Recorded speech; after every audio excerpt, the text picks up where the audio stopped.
상옥은 마음속으로 다짐했다. 이번 한 번만으로 사랑하는 지아비로 돌아가리라. 운명의 마신이 끝까지 수빈과의 악연에서 풀어주지 않는다면 마신에게 붙들려 있는 발목을 스스로 버리더라도 수빈과 얽힌 악연의 멍에를 벗어버리리라 다짐을 하였다. 당신이 하는 말 충분히 이해하오. 그리고 지금 당신의 마음이 어떠하리라는 거 충분히 알고 있어. 하지만 한 가지 분명하게 말해둘 게 있어. 내가 지금 수빈을 사랑하기 때문에 이런다고는 생각하지 말아주시오. 지금의 마음은 그저 순수한 연민일 뿐 그 이상은 아무런 감정이 없어. 그들이 지금 당해야 하는 모든 상황들이 나만 아니었다면 이렇게 비참하지 않았을 거라는 생각과 불쌍하고 딱한 마음이 들어 내가 도울 수 있는 만큼만 도와주었을 뿐 그 이상 아무것도 없어. 나도 이제 내 가족, 내 가정이 얼마나 소중하고 당신이 나에게 얼마나 소중한 사람인지 가슴 깊이 느끼고 있어. 나는 어떠한 일이 있어도 지금의 이 행복을 깨뜨리고 싶은 마음은 추워도 없어. 당신은 내가 지금도 수빈이를 사랑하고 있다고 했는데 그것은 당신이 잘못 생각하고 있는 거예요. 솔직히 말해서 당신과 결혼하기 전에는 수빈이 외에는 누구도 사랑할 수 없을 거라는 생각을 했었어. 당신과의 결혼 후에도 내 가슴 속에는 당신 자리보다 수빈이가 차지하고 있는 자리가 더 크고 넓었어. 그러나 내 가슴 속에 비좁던 당신의 자리는 언제부턴가 나 자신도 모르게 넓어지고 있었어. 그러다가 지금 나의 가슴 속에 있는 당신의 자리는 아무도 끼어들 수 없을 만큼 견고한 사랑의 철옹성을 쌓아 이제 그 누구도 들어올 수 없게 되었어. 마음속으로 늘 당신에게 감사하고 있어. 그리고 사랑하오. 나에게 소원이 있다면 앞으로 내 생명이 다하는 날까지 당신만을 사랑하고 당신의 사랑을 받으며 여생을 마치고 싶을 뿐 그 이상은 아무것도 없어. 나의 진심을 의심하지 말았으면 고맙겠소. 그리고 마지막으로 부탁하겠소. 이번 한 번만 인천에 다녀올 수 있도록 허락해 주시오. 부탁이요. 상옥은 소영과 결혼한 뒤 자신이 소영을 사랑한다고 느끼면서부터 많은 것을 생각해 보았다. 우선 지난날 상옥 자신이 수빈을 얼마나 사랑했었나를 생각해 보았다. 상옥과 수빈의 사랑은 서로에게 첫사랑이었다. 한 지붕 아래서 고교 시절과 대학 시절을 거치면서 자연스럽게 사랑의 싹을 틔웠고 그런 사실을 알게 된 상옥의 아버지는 그들의 결혼을 서둘러 결국 어린 나이에 결혼을 하게 되었다. 그러나 두 사람 모두가 모든 면에 성숙하지 못한 채 서로가 좋아하고 사랑한다는 사실만으로 결혼을 했다. 그런데 뜻하지 않게 수빈이 자손이 귀한 가문의 대를 이을 수 없게 되면서 불행이 찾아왔다. 가문의 대를 잇지 못하면 죽으려야 죽을 수도 없다는 상옥 아버지의 아집을 견디지 못한 수빈은 상옥을 위한다는 미명으로 상옥에게는 한마디 상의도 없이 집을 나가버린 것이다. 상옥은 그렇게 집을 나가버린 수빈을 찾아내기 위하여 자신의 모든 것을 포기했다. 그리고 수빈을 찾아 거의 반평생을 바쳤다. 과연 상옥은 수빈을 사랑한다는 한 가지 이유만으로 평생을 바쳐온 것일까? 그러나 그것만은 아닌 것이었다는 생각이 들었다. 수빈이 없으면 죽을 것 같은 절실함이나 죽도록 사랑하기 때문에 그가 없으면 죽을 수밖에 없다는 절망도 아니었다. 상옥이 그토록 애를 태우며 수빈을 찾아 헤맨 것은 먼저 그녀에 대한 사랑보다 상옥 아버지의 비인간적인 처사에 그녀를 희생시킬 수 없다는 것이었고, 둘째로는 현식과 처남이 되기 전에 친구로서 한 약속 때문이었다.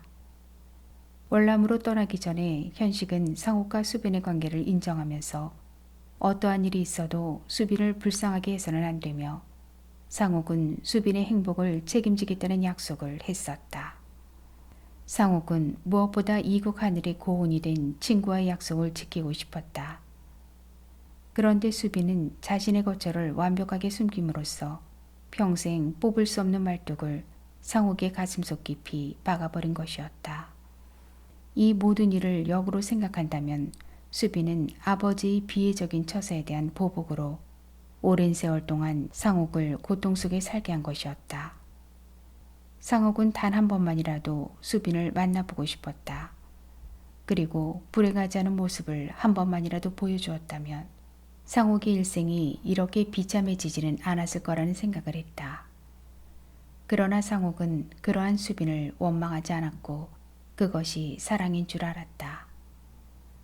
그런데 상옥이 소영과 결혼을 하고 한 집에서 한 이부자리를 덮고 서로의 살을 맞대고 살면서 상옥은 많은 감정의 변화를 체험하게 되었다. 솔개도 오래되면 꿩을 잡는다고 처음에는 서먹하기만 하던 부부관계도 세월이 흐른 만큼 자연스러워지고 그것이 한 번, 두 번 반복되면서 서로의 애정을 확인하는 계기가 되기도 하였다. 이제 상옥은 소영이 모든 것을 사랑한다. 이제 소영을 남이라고 여기지 않을 만큼의 애정도 생겼고 부부간의 온우지정이 무엇인가도 알게 됨으로써 수빈에 대한 무조건적이던 사랑은 부부간의 사랑과는 비교될 수 없음을 알게 된 것이었다. 상옥은 소영과 부부의 정을 체험하면서 예기치 못했던 행복에 감사했고 그 작은 행복이 탈없이 지속되기를 바랐다.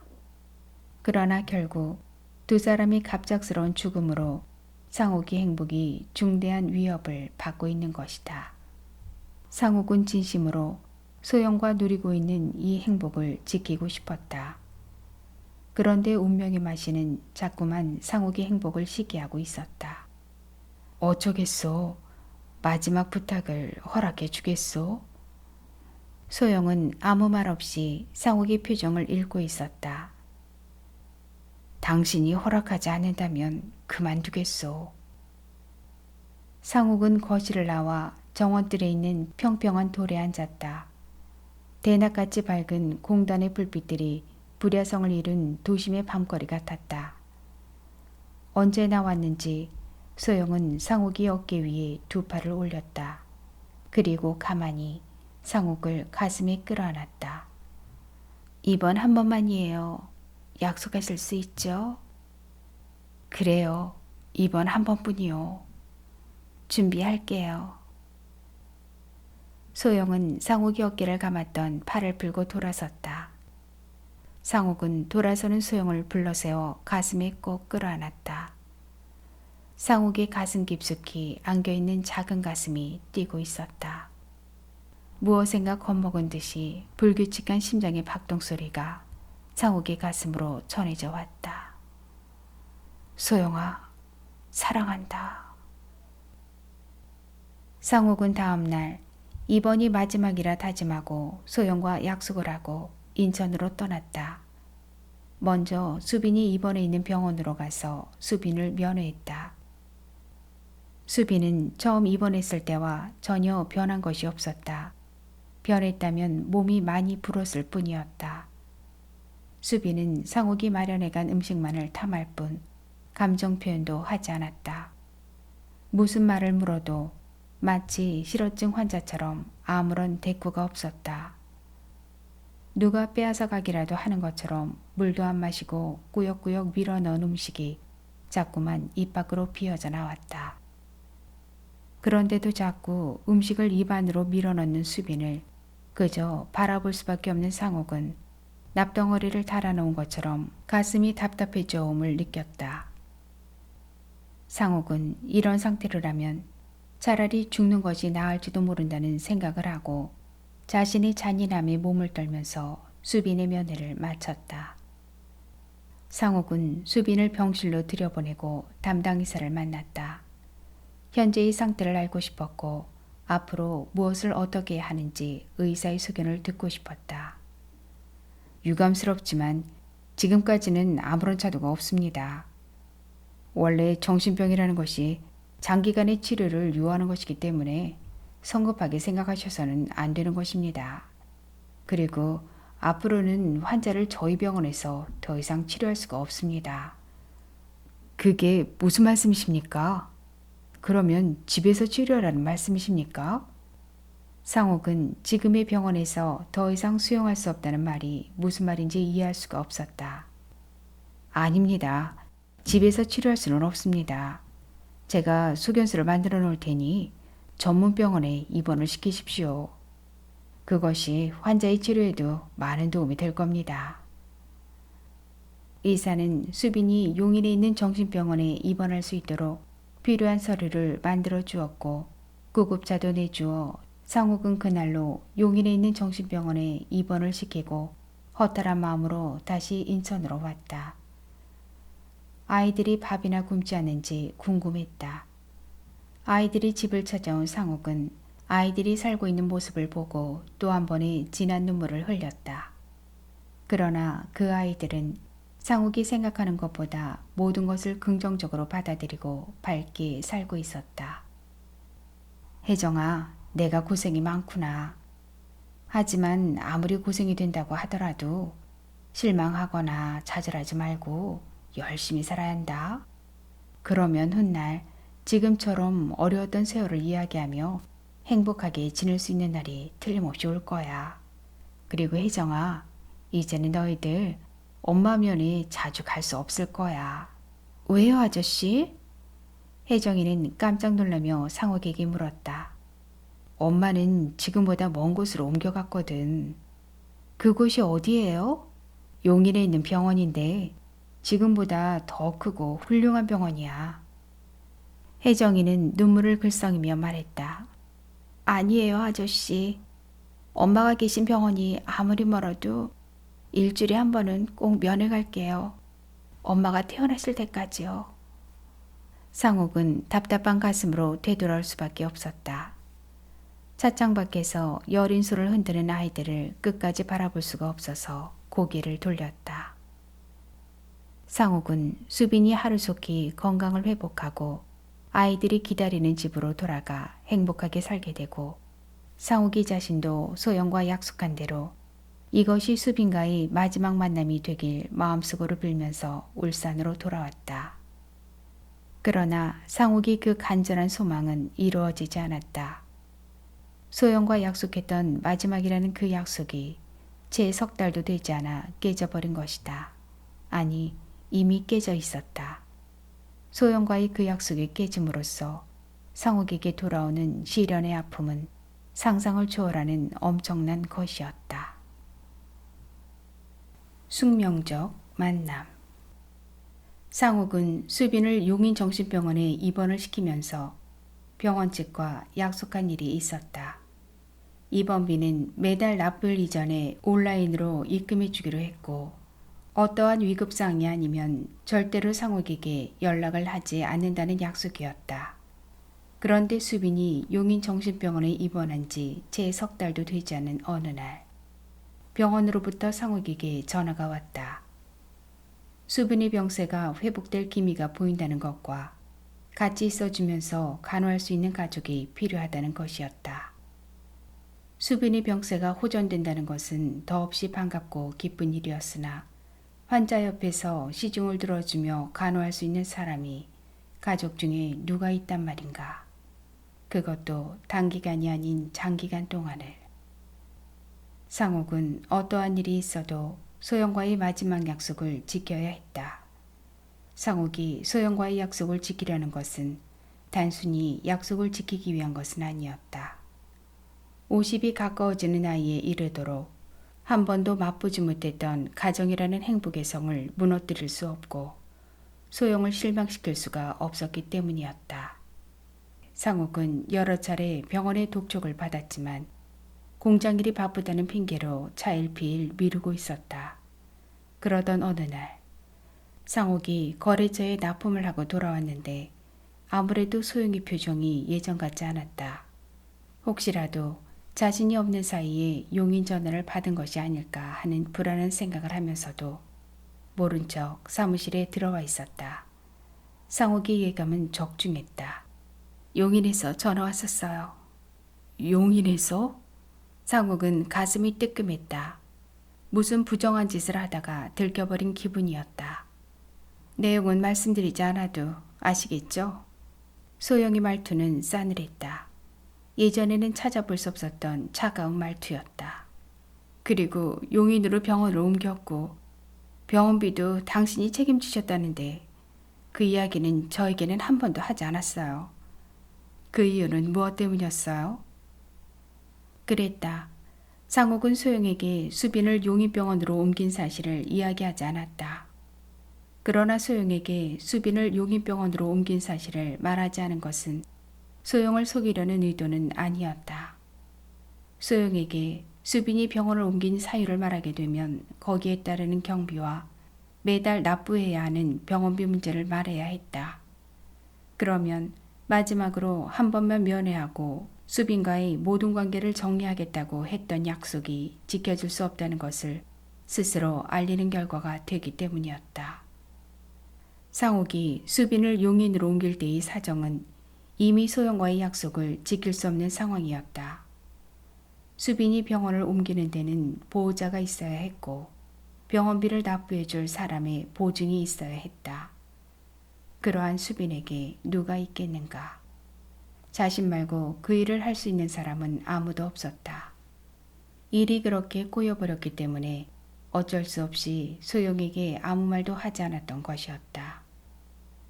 소영은 긴 한숨을 토해내고 있었다. 너는 정말 할 수 없는 놈이구나. 너를 믿었던 내가 어리석었구나. 하는 표정 같았다. 우리 이혼해요. 순간 상욱은 전신에 강한 전율이 왔다. 소영은 기어드는 목소리로 신음하듯 말했으나 상욱에게는 천둥번개 치는 소리로 들렸다. 그리고 소영은 사무실을 나가버렸다. 소영은 지금까지 어떠한 어려운 일이 있어도 상욱에게 그와 같은 극단적인 표현을 한 일이 없었다. 언제나 상욱이 편에서 생각하고 이해하여 주었다. 그런 그녀가 오늘은 상욱이 그럴 수밖에 없었던 사유를 들으려 하지 않았다.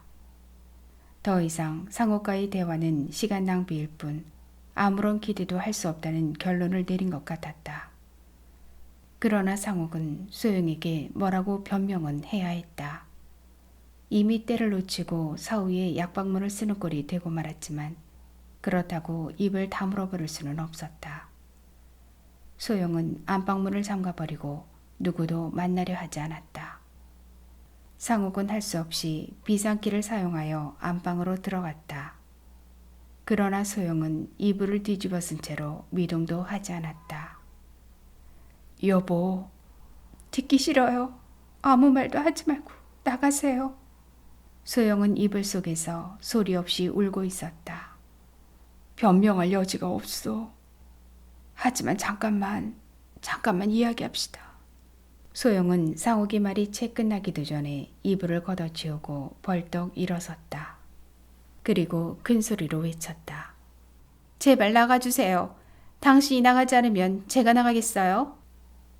상욱은 말 한마디 건네지 못한 채 밖으로 나갔다. 소영은 문을 걸어 잠근 채 두문불출이었다. 문 밖에서 아무리 사정을 해도 상욱의 말은 들은 척도 하지 않았다. 그러나 아이들이 원하면 언제나 문을 열어주었다. 상욱은 할 수 없이 아이들을 따라 들어가는 편법을 써 소영과 마주 앉았다. 미안하오. 소영은 상욱의 말이 채 끝나기도 전에 신경질적으로 소리를 꽥 질렀다. 그만하세요. 미안. 그 지겨운 미안 소리 제발 그만하세요. 당신 나한테 미안한 거 하나도 없어요. 모두가 제 잘못이에요. 내가 내 눈을 찌른 건데 누구를 탓할 수 있겠어요? 당신에게는 아무런 잘못도 없어요. 당신은 처음부터 그런 사람이었잖아요. 도저히 변할 수 없는 당신의 영혼에 그리고 메마른 당신의 가슴에 진정한 사랑의 장미를 꽂아보겠다는 저의 생각이 얼마나 오만불순했는지 뼈저리게 후회하고 있어요. 전 이제 알았어요. 수빈 씨가 아니면 어느 누구도 당신 아내가 될 수 없다는 것을요. 그러세요. 이제 그 여자에게 돌아가세요. 그 여자 남편의 장례도 당신이 치렀고 그 여자 어머니의 장례도 당신 손으로 치렀잖아요. 그리고 그 여자는 본래 당신의 여자였고요. 이제 아무것도 꺼리길 것 없어요. 서로가 본래의 자리로 돌아가면 되는 거예요. 저는 지금까지 당신에게 최선을 다했어요. 그러나 이제는 한계 상황까지 왔어요. 제 능력으로는 어떻게 해볼 방법이 없어요. 저는 이제 당신을 포기합니다. 소영은 서럽게 울고 있었다. 그토록 많은 생각을 가슴에 묻어두고서도 지금까지 한 번도 내색하지 못하고 참기만 했던 소영이 가슴이 얼마나 아팠을까 생각하니 상욱은 가슴이 뭉클하였다. 할 말이 없소. 용서해 주시오. 용서라고요? 무엇을 용서하라는 거예요? 당신은 아무 잘못도 없다고 말씀드렸잖아요. 이제 그만 나가주세요. 그러나 상욱은 그대로 물러설 수가 없었다. 그대로 이 자리를 물러나게 되면 다시는 소영과 마주하고 이야기조차 할 수 없을 것만 같았다. 잠깐이라도 좋으니 내 이야기를 들어봐요. 그리고 나서도 나와 이혼을 하겠다면 당신의 뜻에 따르리다. 상욱은 어떻게 하든 지금의 위기를 슬기롭게 넘겨야 했다. 만약 그렇게 하지 못한다면 천추의 한을 남길 수도 있는 절제절명의 순간이었다. 지금부터 내가 당신에게 하는 말은 나 자신의 모든 것을 걸고 한 점의 거짓이나 숨김이 없이 말하는 것이요. 당신은 지금 나에게 속았다는 한 가지 이유만으로 이런다고는 생각하지 않소. 그동안 나하고 살아오면서 가슴에 쌓였던 모든 것들이 당신을 이렇게 화나게 한다고 생각하오. 당신을 화나게 한 모든 책임이 내게 있는 것도 잘 알고 있어. 또 모든 일에 맺고 끊음이 없이 우유부단한 나의 성격 때문인 것도 알고 있어. 그러나 지금 당신이 가장 속상해하는 수빈과의 관계에 대하여는 오해의 소지는 있지만 당신이 판단하는 것은 사실과 크게 다르다는 것을 알아주었으면 하오. 다를 거 없어요. 소영은 일어서서 밖으로 나가려 했다. 더 이상의 말이 필요 없다는 투였다. 다른지 다르지 않은지는 끝까지 들어봐야 하는 것이니까 내 말이 끝나거든 당신의 뜻대로 하시오. 당신에게는 이러한 일이 있을 수 없는 일이겠지만 만약에 지금 내가 처해 있는 상황이 수빈이 아닌 나의 친구라든가 가난한 이웃 사람이었다고 가정을 하고 내가 아닌 당신의 처지였다면 과연 당신은 어떻게 처신했을 것인지를 알고 싶소. 나는 당신의 마음을 잘 알고 있어. 당신의 심성으로 미루어 보아 당신 또한 내가 했던 것과 같이 할 수밖에 없으리라 생각하는데 당신은 자신 있게 아니라고 대답할 수 있어?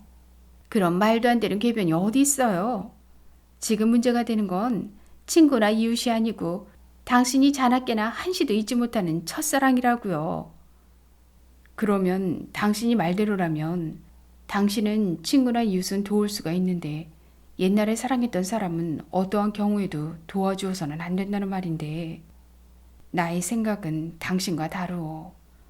나의 친구와 이웃과 사랑하는 사람이 동시에 불행을 당하여 내가 아닌 누구도 그들을 도와줄 수 없는 극한 상황에 놓여 있다면 나는 가장 먼저 내가 사랑했던 사람을 구할 것이오. 그것은 내가 아닌 그 누구도 그러하리라 믿으오. 그리고 당신 또한 그럴 수밖에 없을 것이오.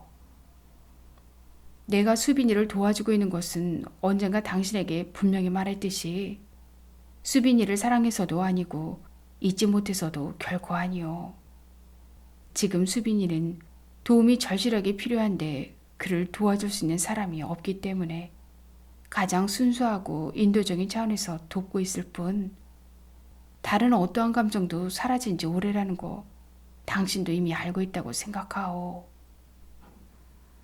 나의 일생 중에서 가장 성공한 것이 있다면 당신과 결혼한 것이고 지금도 그 생각에는 변함이 없어.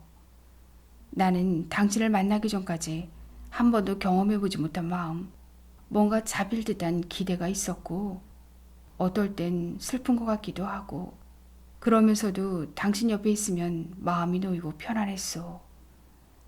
나는 그것이 당신을 사랑하는 마음이라 생각했소.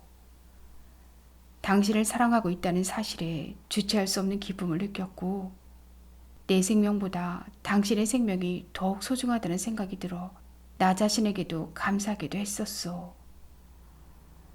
그런데 그러한 감사함마저도 소중히 간직할 수 없는 박복한 인생이라는 것이 한없이 원망스럽소. 이제 내 이야기는 끝이 났소. 모든 것은 당신의 판단에 맡기겠소. 어떠한 결정을 내리든 나는 당신의 뜻에 따를 것이오. 상옥과 소영은 오랫동안 아무 말 없이 침묵하고 있었다. 긴 시간이 흐른 뒤에 소영이 무겁던 침묵을 깼다. 저 오늘 여행 떠나겠어요. 언제까지? 얼마나 걸릴지는 저도 모르겠어요. 그렇게 하시오. 좋은 여행이 되길 바라겠소. 소영은 그날 밤 동해남부선 열차로 여행을 떠났다. 소영을 배웅하고 돌아오는 상욱의 가슴은 깊은 터널에 들어가 있는 것처럼 무겁고 답답했다. 무엇으로든 답답한 마음을 달래고 싶었다. 상욱은 우선 가까운 유료 주차장에 차를 맡기고 레스토랑 초원으로 갔다. 그런데 뜻밖에도 최선주가 먼저 와 술을 마시고 있었다. 상욱은 최선주를 만난 것이 반가웠다. 최선주를 초원으로 불러낼까 생각했던 상욱이었다. 그런데 최선주가 미리 와서 혼자서 술을 마시고 있는 것이다. 그의 탁자에는 이미 반쯤 비워진 양주병이 놓여 있었다. 상욱은 최선주와 마주 앉았다. 그런데 최선주는 상욱이 하나도 반갑지 않은 표정이었고 상욱이 올 줄을 미리 알고 있었다는 투였다. 웬일이야? 무슨 일이 있는 거야? 일은 무슨 일이고 술잔이나 바꾸라. 상욱은 최선주가 따라주는 술을 단번에 마셔버렸다. 그리고 비워진 술잔을 다시 내밀었다. 그는 아무 말 없이 상욱의 술잔을 가득 채웠다. 상욱은 그렇게 반쯤이나 남아있던 술병을 혼자서 비워버렸다. 이제야 숨통이 트이는 것 같았다. 상욱은 담배를 피워물고 힘있게 빨아들였다. 그리고는 가슴 깊숙이 빨아들인 담배 연기를 한숨에 섞어 밖으로 내뿜었다. 가슴이 후련했다. 네, 무슨 일이 있지? 한참 만에야 최선주가 입을 열었다. 마음 같아선 최선주에게 모든 사실을 털어놓고 하소연이라도 하고 싶었다. 그러나 지금은 아무 말도 하고 싶지 않았다.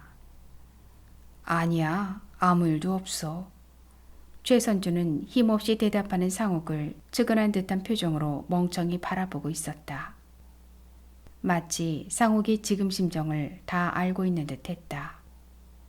그래, 말하기 싫으면 하지 말고 술이나 마시는 기라. 상욱과 최선주는 많은 술을 마시면서도 수빈의 이야기도 소영의 이야기도 하지 않았다. 다만 답답한 가슴에 독한 알코올을 가득 부어 불을 지르고 칠흑 같은 어둠을 밝히고 있었다. 다음 날에도 그 다음 날에도 소영에게서는 아무런 소식이 없었다. 상욱은 하루하루 지나감에 따라 불안하고 초조한 마음이 더해갔다. 마음 같아서는 당장이라도 찾아 나서고 싶었지만 지금 어느 곳을 여행하고 있는지도 모르면서 그럴 수도 없었다. 벌써 소영이 여행을 떠난 지 일주일이 넘어서고 있었다. 그런데도 전화 한 통, 엽서 한 장이 없다. 상욱은 자꾸만 불안해졌다. 혹시라도 무슨 사고라도 생긴 것은 아닐까 하는 불안에 밤잠을 이루지 못하고 뜬 눈으로 밤을 꼬박 새웠다.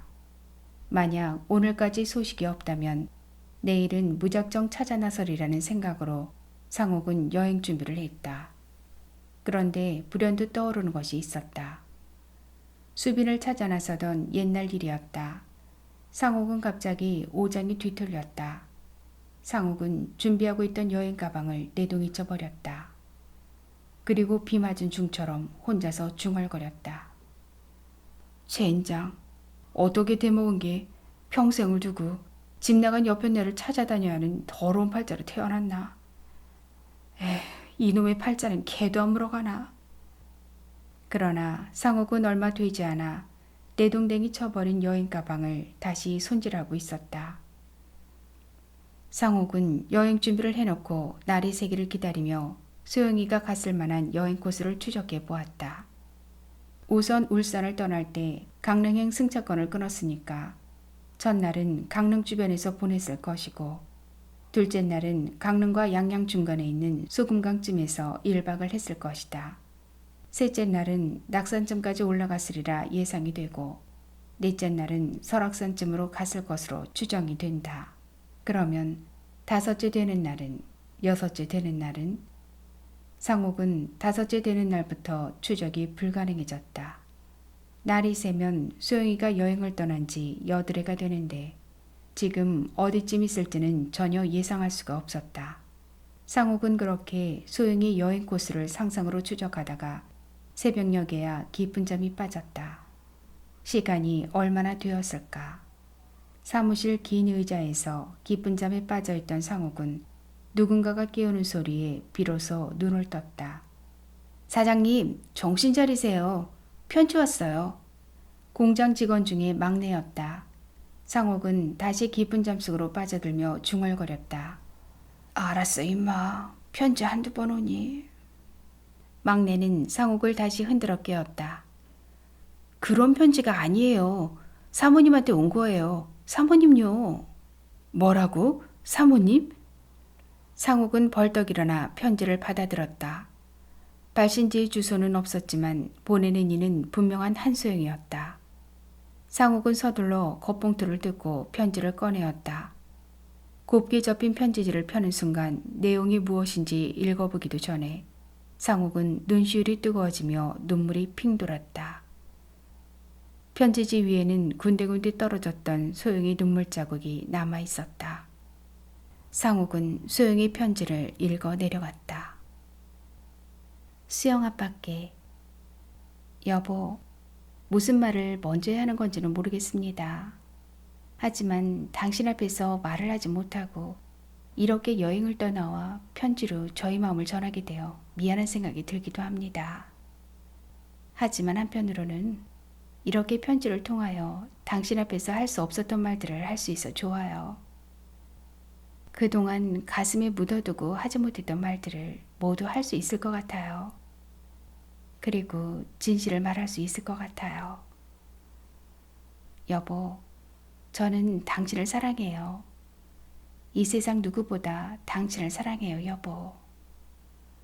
당신은 제가 이혼하자는 말을 듣고 충격을 받으셨죠. 배신감도 느끼셨을 거고요.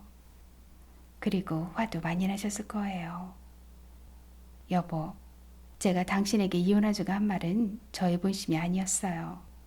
그러니까 이제 와 푸세요. 당신이 저희 마음을 너무 몰라주는 것 같아 약이 올라 한 말이에요. 제가 왜 당신의 마음을 모르겠어요. 당신이 저를 얼마나 사랑하고 있는지도 알고 있어요. 하지만 저는 수빈 씨를 생각하고 당신을 보면 마음이 불안해요. 당신이 언젠가는 수빈 씨에게로 가버릴 것만 같은 불안한 마음이 자꾸만 저를 괴롭혀 왔어요. 여보, 저는 당신이 수빈 씨를 어떻게 생각하는지도 알고 있어요. 당신의 말씀대로 순수한 연민 때문이라는 것도 알아요. 하지만 저는 이번 여행을 떠나오기 전까지는 불안했어요. 여보, 제가 여행을 떠나오던 날 당신은 저에게 이런 말씀을 하셨어요. 당신의 일생 중에 가장 성공한 것은 저와 결혼한 것이고 가장 큰 행운이었다고. 그리고 당신의 생명보다 저의 생명을 더욱 소중하게 생각하신다고 하셨어요. 저는 그 말을 듣는 순간 당신의 가슴이 뛰어들고 싶었어요. 하지만 그럴 수가 없었어요. 그러면 너무 창피할 것 같았거든요. 저는 당신의 그 말씀이 거짓일지라도 진실이라고 믿을 거예요. 당신이 거짓말을 하셨어도 저는 당신의 본심이라고 믿을 거니까요. 여보, 이제는 당신이 무슨 말을 한다 해도 의심하거나 화내지 않을 거예요. 당신은 저희 남편이니까요. 전 그동안 당신을 의심하고 경계하면서 살았어요. 그것이 얼마나 피곤한 건지 당신은 모를 거예요. 이제 어떠한 의심도 하지 않는 당신의 아내가 될 거예요. 여보, 용서해 주시는 거죠? 네? 무엇을 용서하느냐고요? 제가 여행하는 동안 당신의 가슴을 아프게 해드리고 외롭게 해드렸잖아요. 뭐라고요? 용서할 수 없다고 하셨어요? 하지만 당신은 저를 용서하지 않으면 안 될 거예요. 무슨 백을 믿고 그렇게 자신만만하냐고요? 지금은 비밀이에요. 하지만 당신이 알게 되면 이쁜 짓 했다고 칭찬할 거예요. 여보, 그게 뭔지 알고 싶으세요? 그렇게 궁금하세요? 속썩이지 말고 빨리 말하라고요. 알았어요. 그러면 지금부터 제가 명령하는 대로 하세요. 우선 지금 읽고 계시는 편지를 접으세요. 그리고 지금 곧 고속터미널로 가서 서울행 버스를 타세요. 서울에 도착하면 곧바로 용인으로 올 수 있는 교통편을 이용해서 수빈 씨가 입원해 있는 병원으로 오세요. 그러면 사랑하는 당신의 아내 한소영이 그곳에 있을 거예요. 용인에서 당신의 아내 드림. 상옥에게 배달된 이 한 통의 편지는 소영의 편지가 아니었다. 천사의 편지였다. 상옥은 소영의 편지를 몇 번이나 읽고 또 읽었다. 아무리 읽고 또 읽어보아도 실증이 나지 않았다. 상옥은 지금 무아지경에 빠져 소영의 편지를 또 읽고 있다. 사장님, 사장님. 편지를 전해준 막내가 아무래도 이상하다는 듯이 자꾸만 상옥을 불렀다. 왜 그래? 퇴근해도 되지요? 뭐야, 퇴근을 해? 지금 몇 시인데 퇴근을 해? 상옥은 편지에서 눈도 떼지 않고 건성으로 대답했다. 사장님 오늘 왜 이래요? 오늘은 토요일이고요. 지금 3시가 넘었다고요. 그제서야 상옥은 정신이 들었다. 너 지금 몇 시라고 했어? 사장님, 시계 없어요? 오늘 아무래도 이상하시네. 상옥은 시계를 보았다. 막내 말대로 3시가 훨씬 넘었다. 그래, 다 퇴근해. 그리고 수영아, 아버지 서울 간다. 상옥은 그 말 한마디를 남기고 수영을 찾으러 갈 때 가지고 가려던 여행 가방을 둘러매고 고속터미널로 달려갔다. 상옥은 그날 밤 자정이 다 되어서야 용인에 도착했다.